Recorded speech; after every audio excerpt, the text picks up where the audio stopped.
What's up, my family? Listen, first-time listener, or you've been here the whole damn time. Hit that like, hit that subscribe, giddy up, let's go, enjoy the clip, no notes. And I think anybody that disagree is delusional, because we're not talking about just like going to the finals. We're talking about winning it too.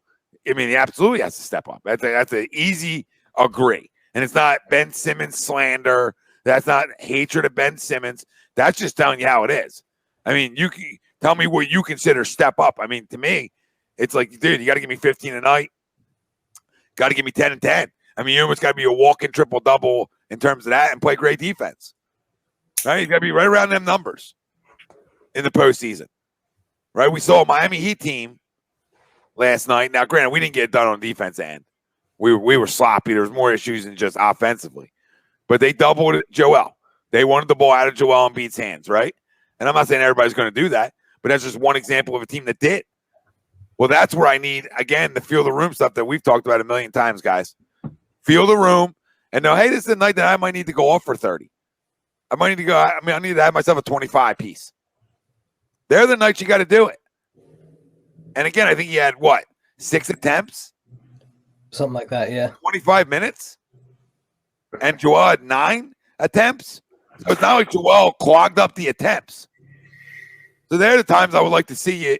I would like to see you, show up a little bit more on the stat sheet per se. Okay, and I think they win an NBA championship. I absolutely think he needs to step up, and it starts offensively for him, because we already know what kind of defender he is. So we know we're going to get that. Now, can he give me 15, 18 a night?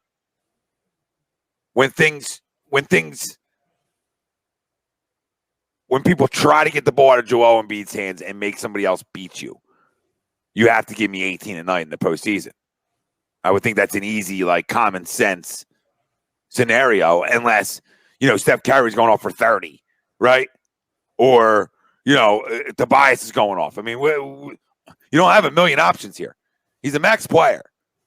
And I don't know why we continue to talk about it and punch him square in the face about it.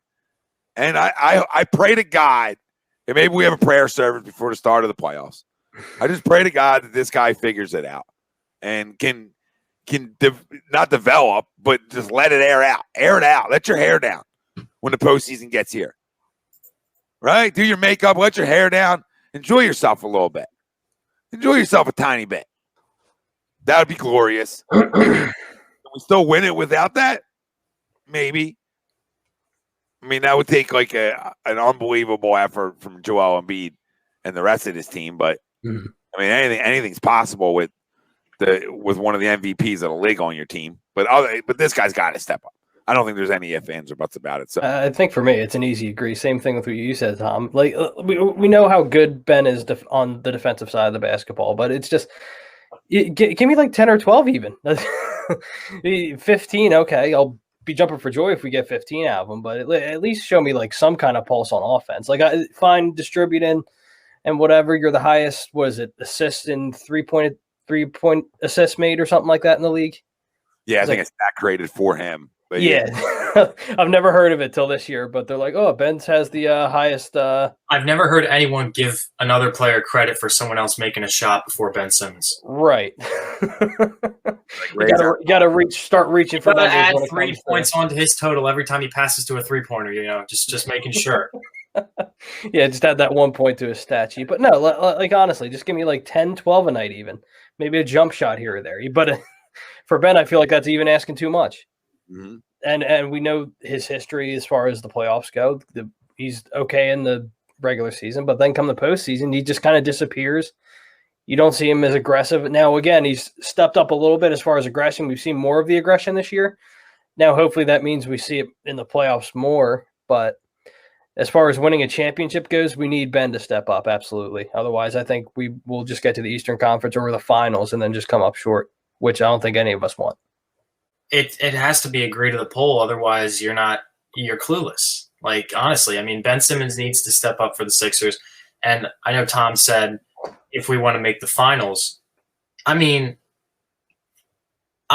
you can tell me I'm overreacting if you want to tell me I'm overreacting, but what's going to happen now that we just lost that game to the Miami Heat, right? We just lost that game. We're going to have to see them in the second round. There's like a 90% chance that they're going to stay in the 5-4 because they just won that game. Mm-hmm. The only situation they don't is if the Hawks and the Knicks win all their games left, so they got to go 4-0, and the Heat have to lose to the Bucks, which the Bucks may be resting their players, so that may not happen. So the Sixers caused a situation where we're going to have to face the Heat in the second round of the playoffs. And if Ben Simmons doesn't step up, we're done in the second round. We are done in the second round. That's just what's going to happen. And my thing is, like, right, we all know Joel Embiid didn't have a great game. He was flown out to Miami the probably 5 hours before the game. He had some type of sickness. He didn't look like himself. He had 2 rebounds in the entire game as a 7-footer. That is a game where you were supposed to pick your teammate up. You're supposed to help out your team and put the team on your back and realize, all right, our big guy's getting shut down. What am I going to do about it? Nothing. He did nothing. He stood there. And for you to be getting carried all season by Joel, and you can't even help him out one game, that really disgusts me. It just does. And it's just going to happen in the playoffs like usual, and we're going to be disappointed. I'm confident in Joel and Danny come playoff time. Seth, I'm comfortable with. But, like, this is Ben or die. This is Ben or die in terms of winning a championship. We're not just talking about going to one. We are talking about the poll question, winning a damn one. And it's going to live or die by this guy. And even in the second round, because you're going to play most likely a damn good basketball team, okay? And it's going to depend on him. Mm-hmm. And more than just defensively. Damn it. Damn it. It's like he sits around and waits everybody else to bail his ass out, I feel like. I can't believe it's the constant shows. I just do constant shows bashing the guy, and I don't hate him. I didn't want to trade him. Like, it's amazing. Like, I still wouldn't trade him because I know it's there. You freaking tickled my balls last year. I'm still getting my balls tickled from last year's freaking highlight tape you wanted to roll out before the start of the 2019 season. Mm-hmm. All right? You fadeaways in the gym. Freaking tracking threes. Like, who's this guy? Is that Jordan? Left-handed Mike?